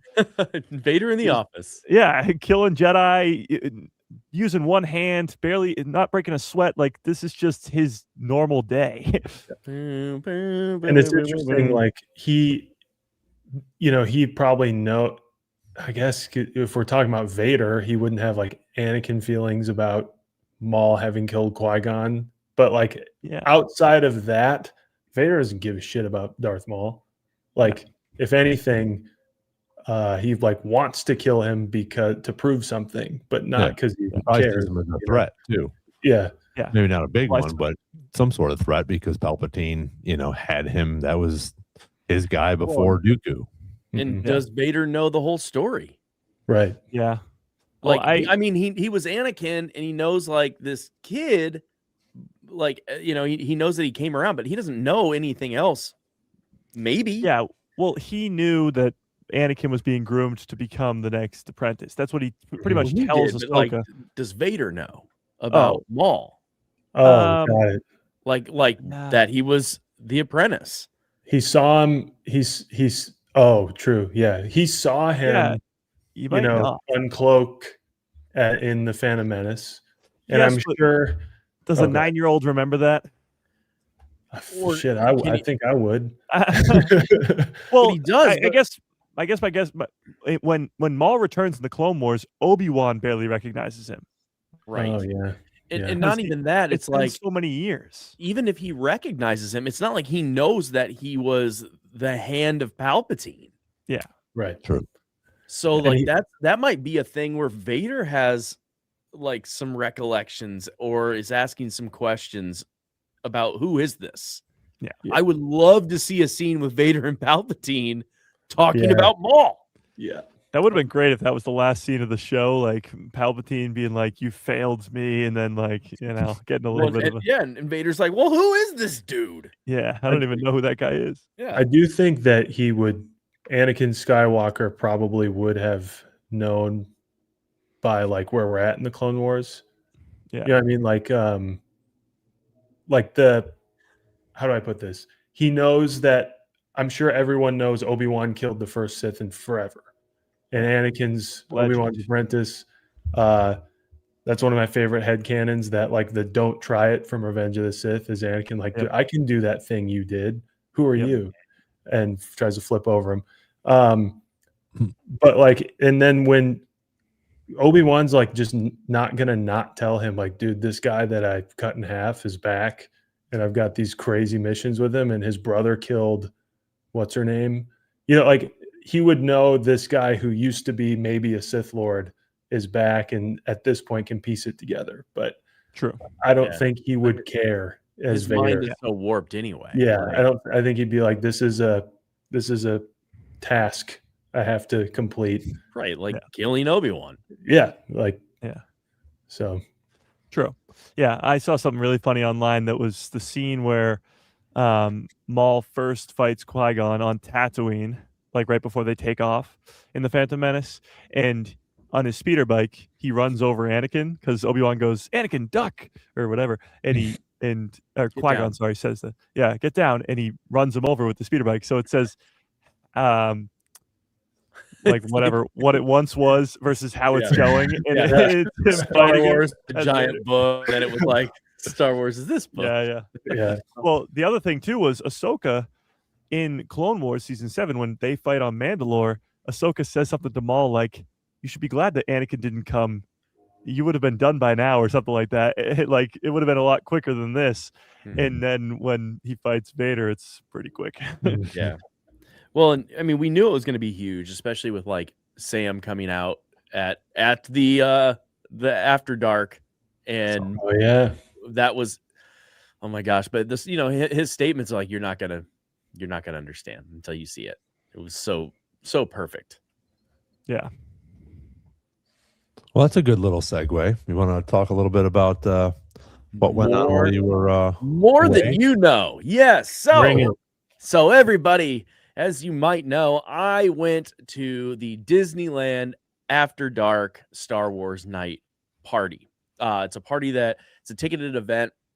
You get into the park at 6 o'clock or as early as 6, and the party starts at 9, goes till 1 in the morning, and they had character meet and greets. They had special events. They had special everything. They had all of the characters that were making their appearance for the first time in Galaxy's Edge was that night. And I have some stuff to show you. Oh my gosh, do I have some stuff to show you. So let me grab it. It's right behind me. I'm excited. I'm looking forward to this. Yes. So, first of all, of course, the pass is just exquisite. Like Mando and Grogu. Yes, and it's got all the rules and whatever. But then the rule was don't show this pass on a live stream. No. So they give you the book, and it tells you where everything's at, and it tells you like what special merch they have and all the food. But what was blowing me away was the otherworldly entertainment that was in this. And so if you want to see like a really pretty good in-depth video at 9:00 p.m. Central Standard Time tonight, we're premiering my review video of the whole event while I was at the event. So right when we're done, watch the premiere of that. You're going to love it because I loved it. So some of the events they did, March of the First Order, and that was really cool because it was like reminiscent of March of the First Order with Phasma that they used to do at Disney World. The lightsaber instructional, that was very interesting. It was at the Rivers of America, and they had somebody like teaching people how to do lightsaber moves, and they had this like ominous music, and there are like hundreds of people swinging lightsabers around. Wow. Like I was like, oh, okay. Then they had Figrin Dan and the Modal Nodes, which is the Cantina, is the Cantina band guys, and they were riding around on a pontoon boat doing it was there it is. Hey. And because of that, we got a copyright hit on the video. It's not a strike, but it was like a hey, this is our music. But it was so funny to see that. Then they had the Fans of the Force costume cavalcade. I did not see that because everybody was in a costume, but I guess like you could get together and walk down Main Street as a group. But the costumes were incredible. They were as good as the actual costumes. Then the Sith encounter with Darth Maul. So, ladies and gentlemen, that was right at the end of Main Street. They had a DJ playing there, and Darth Maul comes out, and out of nowhere, there's Sam Witwer. And awesome. And he only came out at one of them. So, like, if you were in Galaxy's Edge to see Luke for the first appearance, you missed it. Wow. So one of the coolest things I did see was I got to see Vader walk out for the first time in Galaxy's Edge. And I definitely had a few tears in my eyes. So that was really cool. I got to walk behind Luke when he was having everybody do their lightsabers, and that was really neat. So that was the lightsaber summoning. Then they had Shadows of a Memory of Skywalker Saga, and that was the projection show. And there's a part where it looks like the mountains in Batuu are falling apart. How they do this, I will never know. It was so real. They had Choose Your Path on Main Street. That was just like the big party, and then the Fawn Farewell, which I was already gone because I was exhausted. I left early because I was so tired and so overwhelmed with how incredible it was. So there's those, but I got something very fun. And it is the Protocol Droid popcorn bucket. Nice. It's so good. His eyes do some different functions. It's got like even has the dents. Let's see if I can get a good angle. But like there's dents in the helmet. It looks like he's all rusted and patinaed. And then it opens in the bottom for popcorn. But so I get it, and I'm just so excited. And the guy's like, "What kind of popcorn do you want?" I'm like, "I don't want any popcorn. Just give me the droid head. Like that's all I want." The other really great thing about these events is that there's like no wait times for any of the rides. So Rise of the Resistance and Smuggler's Run were a walk on. I did Indiana Jones. I did Haunted Mansion. I did Pirates. All of them were just walk ons. So like if you want to hit a ton of rides and see a lot of cool stuff, you can absolutely do that. Then there were just a massive amount of character appearances and photos that you could do. Everything from like not Padme, but Leia, Han, Darth Vader, C-3PO, Chewbacca, Fennec Shan, Boba Fett. It was kind of hard to know if they were like the characters from Disney or if they were people that dressed up because people were so good. So I just can't say enough great things about the event. It was so incredible. I didn't feel like I missed out on anything. And people were like, "Oh, well, they had that much going on, so you go to multiple nights." No, they only had 4 nights of this show. And that's it. There's no way like people are like going once and then you're going to get tickets for another one because it sold out immediately. So like when you go to one, you're going to go to one. And the people that went to multiple, good on you. So, and then I had some of the food. I really wanted to get the pizza that they had at Oga's Cantina. It was like this puffy pizza thing, but Oga's Cantina people were starting to wait at 4:00 in the afternoon to get in there. Because I also wanted the DJ Rex glass, like the Geeky Tiki. I'm sure I'll be able to find it. Not a problem. But instead I had the chili. Where was that? Oh gosh, there's so many. The Dubeck chili noodles. And they were amazing, and they were actually really spicy. Wow.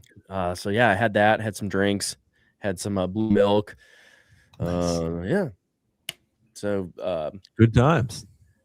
It was incredible. So if anybody's jealous, you should be. It was the most fun that I've ever had at a Disney park. And I mean, I had an annual pass for several years to Disney World. So if I'm saying that that's the most fun I've ever had at a Disney park, it's good.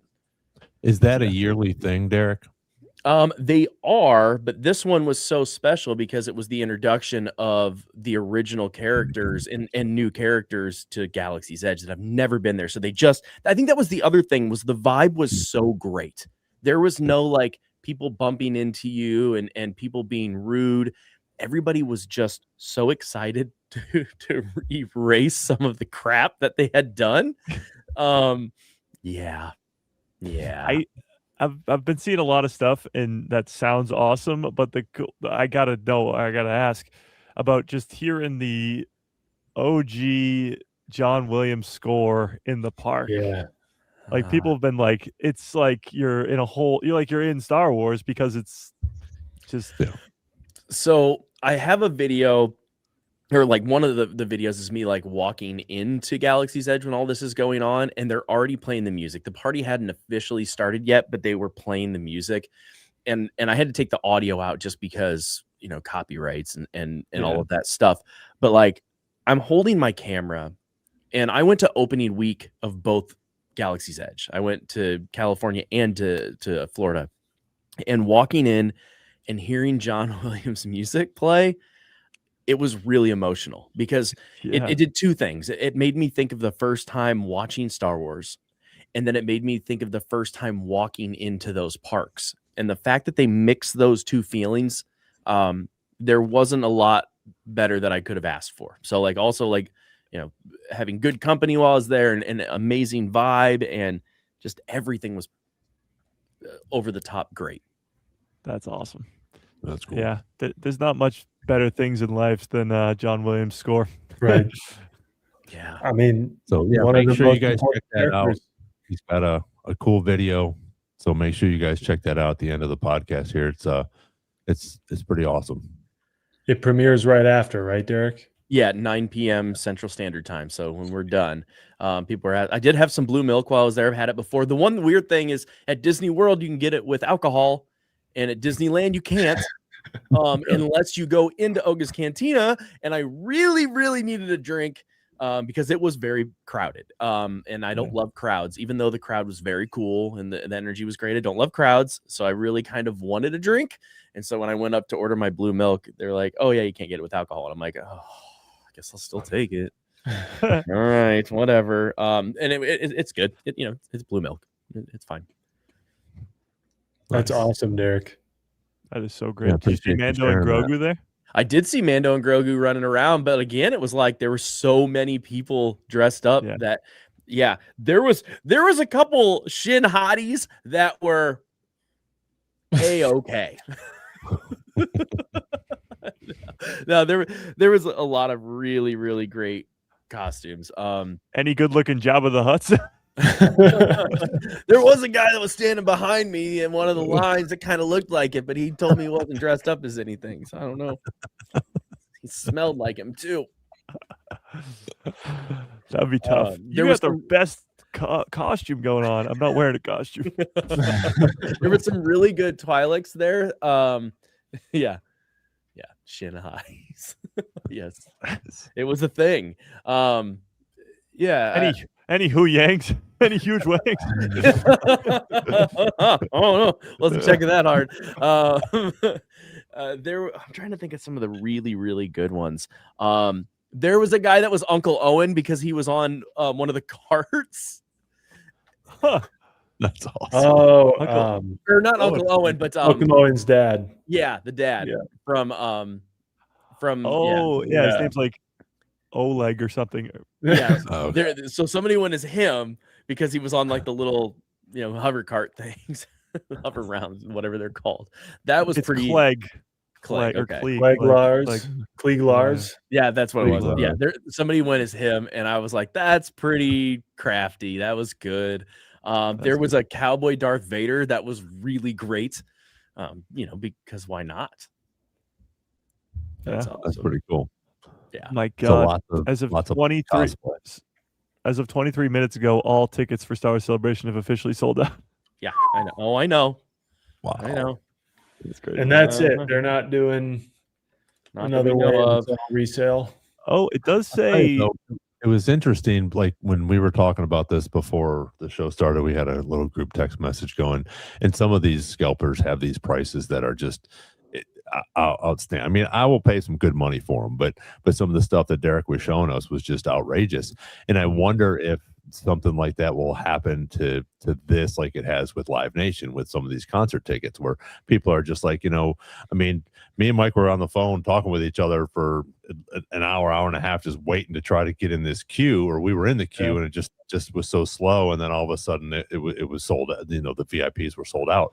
And I'm just like, how can that happen? I mean, I had numerous people online for me, Mike was there as well. We had other people that we know, and no one that I know got a VIP. And it's just crazy how much they're asking for some of these. I get it. You know what? Some people are just going to be like that, and you make a quick buck or something like that. You're not a Star Wars fan, but it's going to sell. But some of the prices were just astronomical. And it's just, I think, and hopefully this will come to fruition, and something's going to have to happen, whether they figure out what's going on or they release some more tickets. But I think they probably have enough tickets to put out there, because like we were talking about, Nick, you got 80 to 100,000 people there. Yeah. And you're only in this, convention center, which are usually pretty big. And the LA convention center is ginormous, but you can only have so many people. So unfortunately, I don't think they're going to put any more on sale, but hopefully, as the year goes on, some of these stuff will start to fall off, and people are going to have to try to resell them and things like that. So, but yeah, it was a little discouraging, for that, but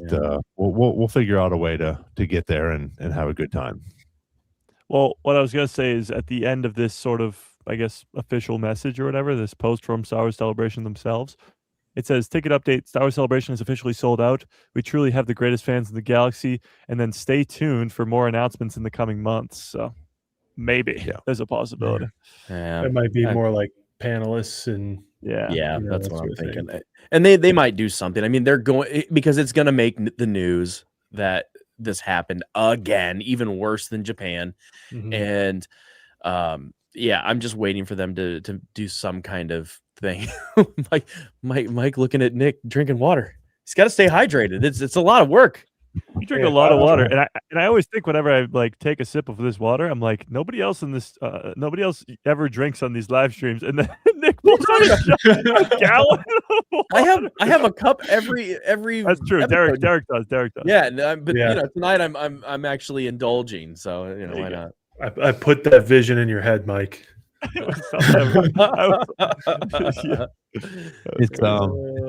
That's right. Good cups follow orders. It's that time. I want everybody. We got a bunch of people in here. Throw up where you guys are listening from tonight. I really appreciate it. Appreciate you guys all being here. We're not ending. I'm just throwing that out there right now. So where you're listening from, where you're watching from, anything like that, let us know. Thank you guys so much for being on here. We love everybody that comes on here, throws the comments up. You know, we try to get to as many as we can and say hello to everybody, but it's always fun to see you guys chatting in there as well. So thanks for jumping on and let us know where you're in from. Mike's up in Boston, Derek's in Des Moines, Iowa, and Nick and I are here in Nashville. So, look at nice. Mine's way cooler. Yeah, yours is way cooler. But I chopped off C-3PO's head for this. So. Oh well, there you go. Oh yeah, there you can see the dent in the back of his head, and nice. Yeah, mine doesn't even have a back of his head.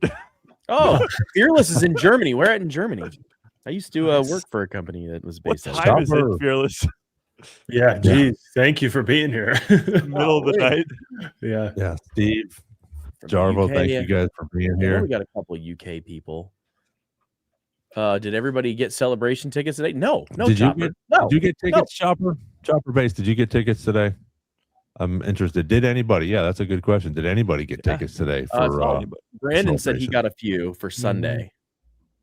Okay. I wasn't even able to get a single day. So maybe we'll just have a big party and watch it online together. Party. Also, Mike, when you were doing your watch party for the final 2 episodes, I was doing everything I could with my VPNs to try to watch them with you, and I was like, no, I can't. I tried so hard. Disney knows me. So, I know Nick and Ron were not there. They were probably asleep like smart people. So what happened was Lucasfilm told us that the episodes would come out at midnight because it was across the world. So people in Australia, people in Africa, people in Asia, people in Europe all saw the episodes before us. So I scheduled my live stream for 11:30. We do a bunch of predictions before, and then midnight rolls around. Midnight, refresh my Disney Plus, no episodes. So a couple minutes go by, still no episodes. We're like, what's going on here? We're all freaking out. And like a half hour goes by, 40 minutes go by, still no episodes. Still no explanation too, by the way. This was days ago, but either way. So many people in my chat had already seen the episodes. They were like, Mike, I can't wait for you to watch them. I'm like, I've avoided spoilers for the last 7 hours. Just give me the episodes.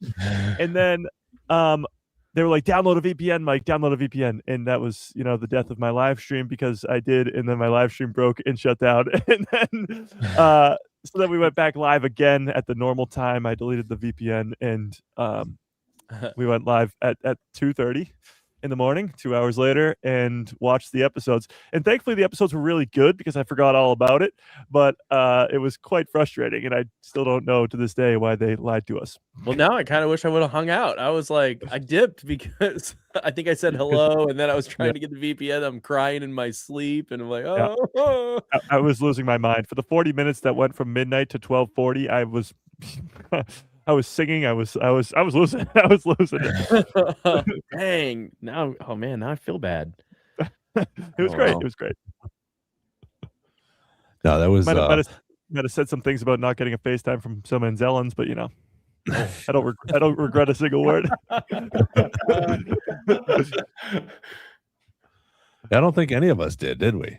Anybody get a FaceTime from the Anzellans? I did, but it wasn't what it was something else. They were talking about something else. Yeah. That's crazy. Yeah. They wanted to play poker. I was like, you've taken all my money. Yeah, right. Sorry. Yeah, so for people, I have all my money already. Oh yeah.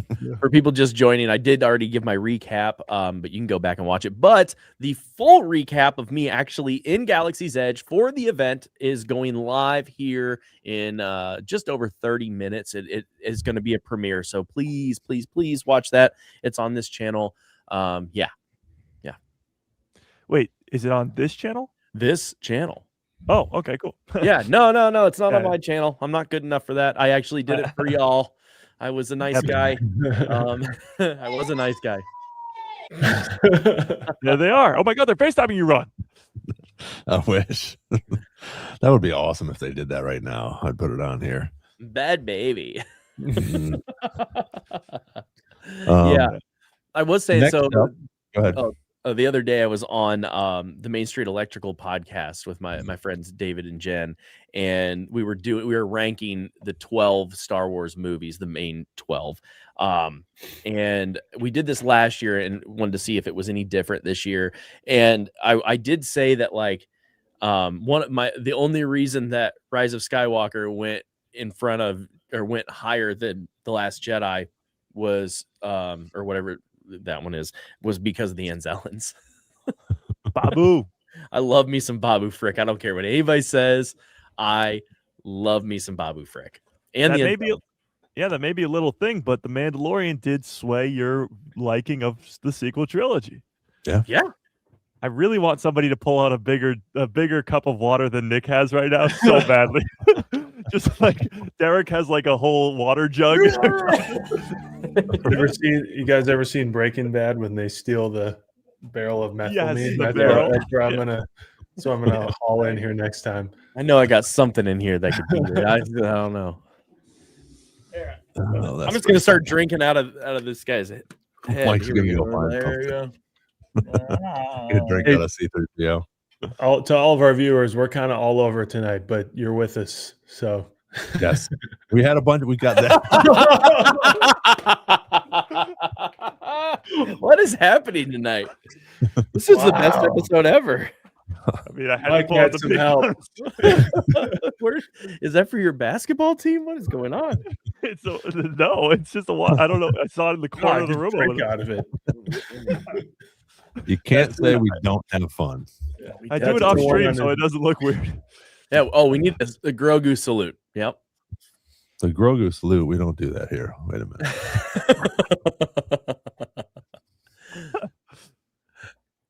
Everybody's asking how did Mike have that handy. I'm kind of worried that might be like a pee jug or something. I stream a lot, guys. I know. Mike is on stream a lot. That was a slick move to tee yourself up like that too. I honestly didn't know that was over there. I was just looking around the room and I knew I had like coolers down here for like the beach and stuff, but I didn't know I had this. That's pretty funny. My goodness. And you guys, I know we talked, or I could hear you guys talking a little bit about the sneak peek or the preview that we went and saw. The three of us went and saw. I didn't. No. Yes. Yeah. Very cool. Yeah. Thank you. We each got one of those, which is cool. Which was it was really cool just to be there, with other Star Wars fans, just to sort of get an idea of what's going to happen when we're up in Boston or wherever you guys are going to watch the movie at. There was just people there. There was some cosplayers. I guess Mike had a few more, which was pretty cool. And if you haven't watched Mike's podcast yet, which I'm sure probably most everybody on here has, go check out yesterday's podcast. It was really cool. He also did a little bit of a ranking on his podcast as well, which was his opinion, and I was right there with him. It's fact. That's right. My opinion is fact. So check that out. And again, he'll be on tomorrow as well and Saturday. So go check that out. I do want to talk a little bit about that. I thought it was cool. We did get to see a few little things. I thought it was very, and me and Nick talked a little bit, but I thought it was very Star Wars esque. I thought it was cool in the beginning. I won't give too much away. I mean, we've seen most of it in the trailers, but the first scene when they're all sitting around there, I thought that was a little bit of play on words, a few little things. He starts handing out guns to everybody, So I thought that was sort of cool because it's the funny little things, and even with the prequels or the sequels, we got some of that stuff, which I enjoyed, from Poe Dameron, when he's like, what did you, am I talking to you or are you talking to me? When he's messing with Kylo, some of those things are just so cool. And they put that in there, and John and Dave have done that again. And I thought that was really neat. And we got to see a little bit more of what's going on, but not really. Like Mike had said many times, we see all of this stuff and we still have no idea what's going on. And when you guys go watch the first 25, 30 minutes, and try to think about that and what we saw, and it was just like, okay, this is awesome, but we still don't know what's going on. We didn't get to see Embo, which it would have been really cool just to see just for a second, but it was like a real Star Wars movie, but we just have no idea what's going on yet, and that's the fun part, I think, about it, because I think it's going to be a huge surprise. I think it's going to be an exciting adventure. And I think it's just going to blow our minds as we continue to see what's happened with Maul and what's going to happen with Ahsoka, and now same with Mandalorian and Grogu. And it was just neat to be there with other fans excited about it as well. Yeah, but Mike, did you do any spoilers of it on? I haven't really. Because I don't want to do any of that, but like, I think one of the things. No, but I think one of the non-spoiler things is that I don't know if I could spoil anything. I don't know from what we saw if I could spoil it. Yeah, what are you going to say? Stinky's in the movie? Obviously, we know that. It was very cool and interesting. I can say that like some of my or maybe our general theories might be out the window. So now even more. Like, I don't think we know what's going on for real. Yeah, no, absolutely. The movie cuts off at 25 minutes, or the premiere, or whatever you want to call it, event cut off at 25 minutes because it doesn't really tell us anything. And you can almost feel like the twist is coming, but it doesn't tell you what the twist is. And obviously, from the trailers, we know sort of a little bit of what's coming next, but still, there's some big old thing that's about to happen that we don't know yet, that we're still waiting to figure it out, and even the people who saw the first 25 minutes still don't know because they didn't get to it yet. But to that point, it's extremely action packed. that's for sure. And it does, and you guys can back me up or maybe even disagree with me on this. The promise from Jon Favreau was that anybody who's never seen Mando, never seen Star Wars in general, they can watch this movie and it will still make sense. It will still be fun. It will still be like, that's always the problem. I thought, at least the first 25 minutes, they do a great job of introducing characters, not like new characters, but Din and Grogu themselves. And for people who've never seen the characters before ever, this is the first time you've ever witnessed Star Wars. Maybe you're a kid, maybe you're older, and you've just somehow avoided it your entire life. You won't be lost. You won't be lost at all. Did you guys feel that same way? Yeah, I agree totally. Yeah. I thought they did a great job explaining some things. Sorry, Nick, go ahead. Well, I was just gonna say, like, for us and everybody in the chat, I think I'm not gonna say it, but I think like there are some questions that you might have, like literally at the beginning, for the things you may know, but I think it's in service to like introducing characters. Like, we saw it and we still have like more questions, and I think that was the point, to sort of generate this.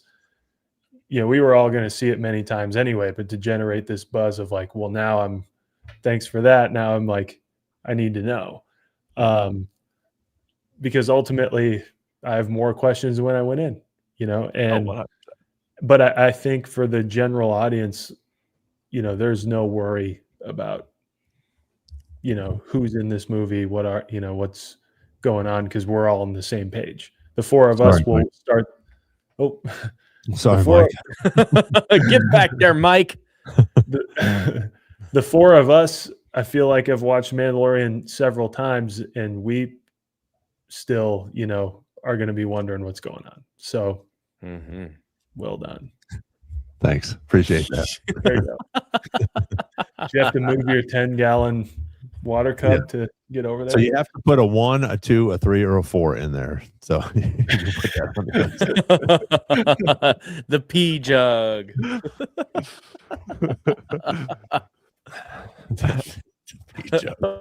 Now we know how he gets through those streams. Absolutely. Yeah, I'd be interested to see what everybody thought of Maul. I know we've talked about it before, and we're going back and forth. We've been all over the place tonight, which is cool, as per usual. Yeah, back and forth. But yeah, just wrapping that Maul thing up. I mean, I'm so looking forward. I think it was really cool to sort of know that we have a season 2, and I think that definitely helps with 9 and 10. Knowing that we have some more coming out next year, I'm assuming next year, but just there's something coming out to give us some more answers and give us some more really cool stuff going on.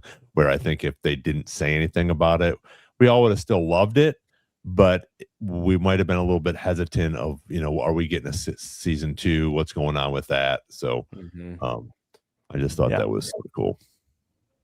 And while people are voting on that poll, going back to the Mandalorian and Grogu for a second, the quality has jumped up drastically. Like, it is a movie. It's 100% made for the movies, IMAX in particular, because we watched it in IMAX theaters. Yeah. It's so good. You're going to want to watch it in IMAX just because the extra footage is worth it for sure. And the best part about IMAX is not just visually, it's the audio, and the audio comes at you from every angle. I was fine over here, Ron. I'm good. I felt bad. Okay. Wait. Let me.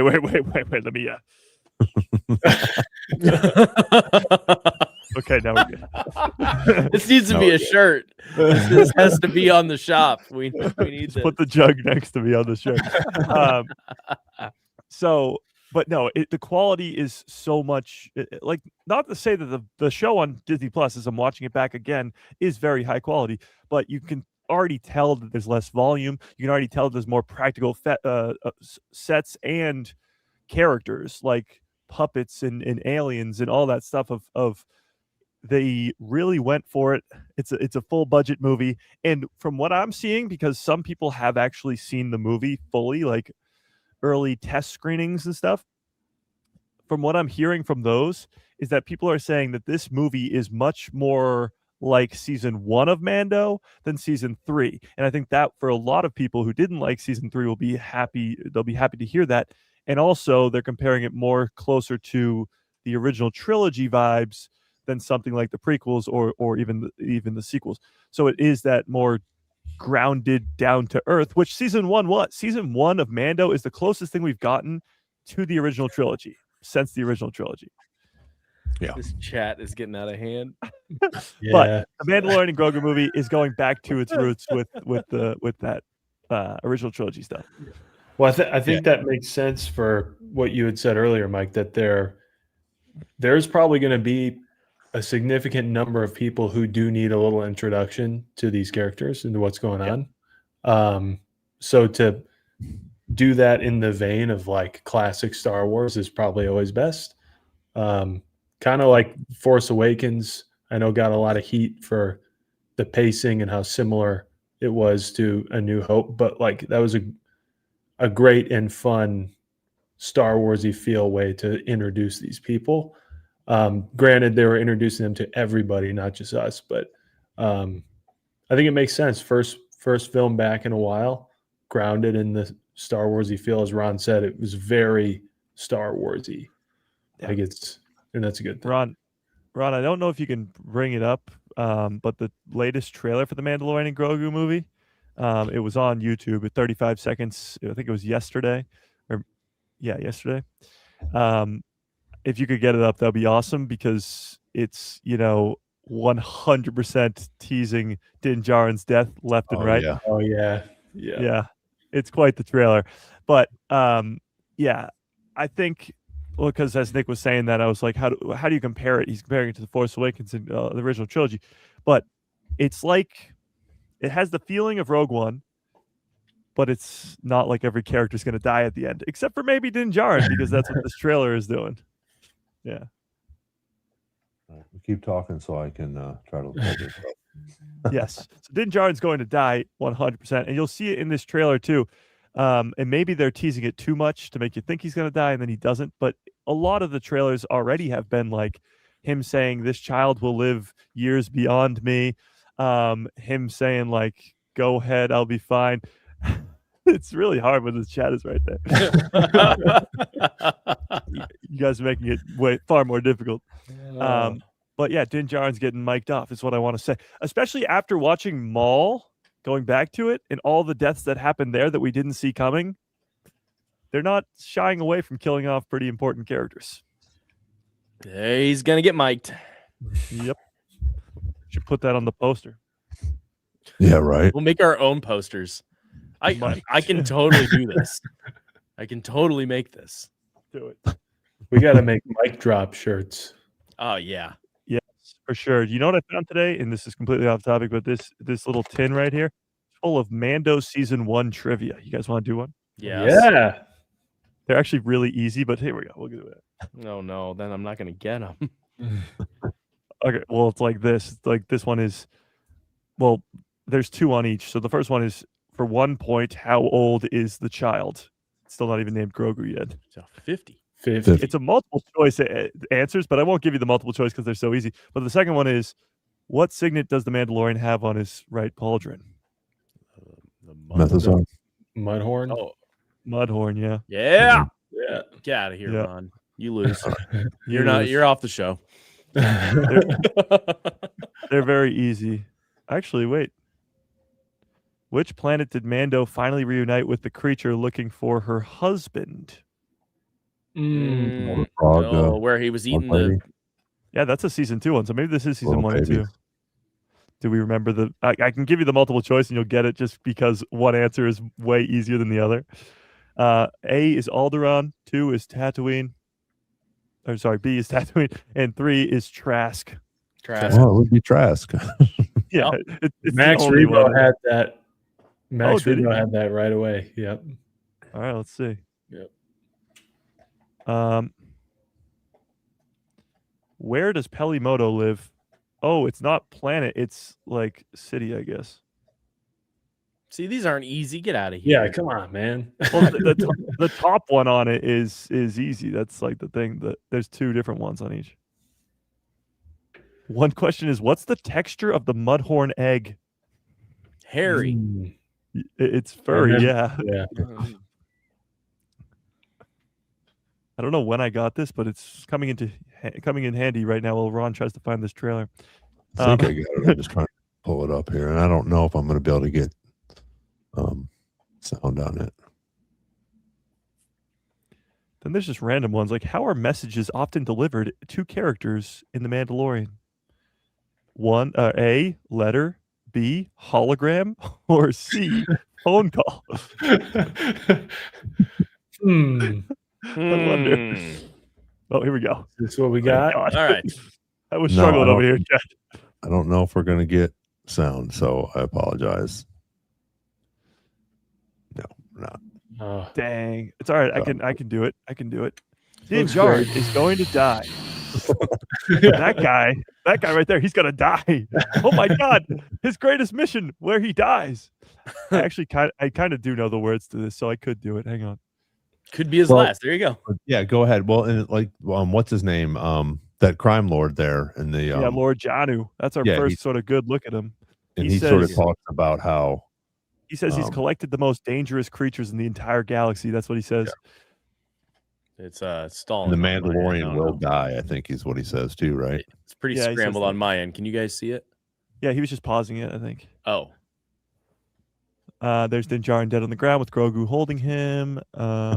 There's the old dude in the rocking chair. And then that is Sigourney Weaver saying, "Get out of there, Mando." And then you see him crashing in a ship. saying this is the way. But what ship? Yeah. Oh my God, that's my video right there. Hey, we know him. That's the guy. That guy has a giant jug of water. Oh my God. Season 2. Let's see how long it takes for me to show my face. Oh, there it is. Oh wait, no, I don't look like that. Oh, goodness. Well, we do have some people already waiting for the premiere of the review. So make sure, again, here in just like 14 minutes, our premiere of my night at Disneyland After Dark, Star Wars Night Review. It was a lot of fun. What if you clicked on the video and it wasn't your review? It was just me doing Mando trivia. That'd be awesome. I mean, I uploaded it, so if it is, it's a problem that I made a mistake on. I snuck into your house and changed the audio. No. It's just 30 minutes of Mike trying to fill that water jug. So I do want to show you guys something. I'm going to give you a little sneak peek. I've been working on it for a few days, and I'm just going to go through a few of them. And I talked to Mike, and I think Nick knows about it as well. But I have a few T-shirts, a few Star Wars T-shirts, and I have been going and taking pictures. I'm gonna do a short on these, but I'll show you guys exactly what I've been doing the past few days, and this is pretty interesting. And there's more, not as many as I thought, but a lot. I mean, I'm at probably about 200 right now, which is pretty crazy. That's a lot. That's a lot. My wife is like, you don't need any more Star Wars shirts. But so this is, I'm just going to flip through these, but it's pretty interesting. So pretty much you could wear a new Star Wars shirt every day for almost the entire year. Yes. You're going to the theme too. These are all just Boba Fett. These are all just Boba Fett. And then stormtroopers come up, and are these in alphabetical order? There we go. This is, oh my God, that was angry, Ron. Yeah, I do a little facial. The other interesting thing is he's not wearing pants in any of these. You should have done like a.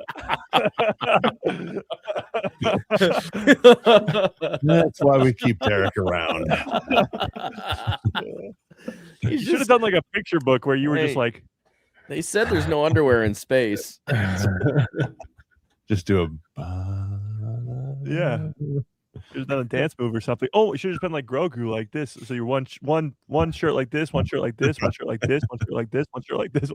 Can I have that as a calendar? Like every month is Ron in a different shirt with no pants. Well, I did. Do, no pants. Did do like close-ups too. I did a few close-ups, which was. Oh my God, Bo-Katan. Sort of fun. These shirts are awesome. What the hell? These are really good. This company does not. That's awesome. Freaking, but this company does not. It's called T-Turtle or T-Turtle. Yeah. Yep. And they don't. No, the other way. I want to see the Ewok. Yeah. I wonder if they're actually licensed. They're no, because you can't buy these shirts anymore. Oh, they took all their Star Wars shirts down. Yeah, because I'm trying to get licensed for my clothing brand, and it's like minimum 3 years of tax returns for the business alone, or you have to use a broker. Look at that. Someday I'll have Star Wars clothes. That's epic. So this is crazy. I don't want to. I don't want to know how many pairs of Star Wars underwear you have, but secretly I do. How much space does 200 shirts take up? It takes up quite a bit. Yeah. I will say I only wear Star Wars socks when I play hockey. How about that? Oh, yeah. Not that matters. But here they are right here. This is what we got last night, or I guess Monday, which is cool. This one, and then that one goes along with the actual special look event, which was sort of cool. And it's what Ron was saying earlier. When me and Sam went to the one in Boston, there was like some cosplayers. One was a Din and Grogu, and I was like, this Din Djarin looks like straight off the screen. It was so good. But it was Din and Grogu, some other Mandalorians, some X-Wing pilots, a Luke, a Leia, a Han, a Vader. There's some pretty good ones. Oh, and a life-size Chopper was rolling around too. That's pretty cool. Yeah. I did see. I told Nick, I don't know if you saw him, but I did see a TIE fighter uniform walking out when, but we didn't have a whole bunch of them, but it was still pretty cool. That one was like 501st Legion level. I wonder if he's in it. It was. Oh yeah. You're telling me that Nick didn't dress up in his Shin Hati costume? The one that Derek saw at Disneyland? That would have been pretty good. That's a different channel. Oh, that's right. Yeah. Oh my goodness. That's the channel of Ron's other part of the picture. Yeah. Come on now. I know. They're making fun of me, R2. Hey, I said Nick was dressed as Shin Hati. That wasn't me. That was Derek. All right. Well, let's sounds like a great time to end it. We're losing our minds. Everybody's drinking their big, huge things of water in their containers. Thank you guys, everybody, for being here again. Thanks for putting up with our shenanigans, even though they're Star Wars shenanigans. We have a good time here, so it's always positive. And I forgot to ask, because I handed out a few cards at the thing. So if anybody was on tonight that I met or at least saw at that the watch party thing, please throw a comment in here. Love to hear from you and hear what you guys thought about it as well. But appreciate everybody that is on here tonight. Again, love you guys getting in the conversation here in the chats, which is fun, because we get to watch. Sometimes we don't get to all of them, but we definitely try to, and at least read them. And I always go through at the end and try to look at some things and get a good chuckle out of what you guys are talking about, and some good information as well. So again, if you haven't seen Mike's A Guy Who Loves Star Wars podcast from yesterday, go check that out. It was really good. I'm sure tomorrow and Saturdays will be the same. We're not going to have a Maul next week to talk about. Hopefully we'll have some. Hopefully we'll have maybe some Ahsoka news here sometime soon. And same with a little bit more Mandalorian and Grogu. Again, if still got Mike, do you still have tickets for the live in person? So if you guys can make it up, I mean, what? I'll just tell my friends that they can't come for sure. Come on down. Yeah, so, you have friends? We're gonna have a good time. No, we're gonna have a really good time. If you guys are, I mean, even in the New York, Philadelphia area, up near Boston, anywhere, if you can make it up there, it'd be awesome. I think we're going to have a fantastic time. Thursday night, IMAX, 7:30 p.m. in Boston for a live in-person watch party. So super excited about that. It's only, is it even 2 weeks from now? It's 2 weeks from tomorrow, right? Yeah. That's crazy. Yeah, 15 days till Mandalorian and Grogu. Only have 2 Jedi chats left. Yeah. That's crazy. So thanks everybody again for being here. Make sure you stick around or pop on here in another 7 minutes and check out Derek's full video for the breakdown and the review of him being out in California and doing the whole Disney at night, Star Wars at night park thing. So if you didn't hear his explanation live, check this out, rewatch this, tell your friends, subscribe, all that fun stuff. And we will see you guys next Wednesday on Star Wars Jedi Chat. Until then, may the Force be with you. And also with you. See you guys.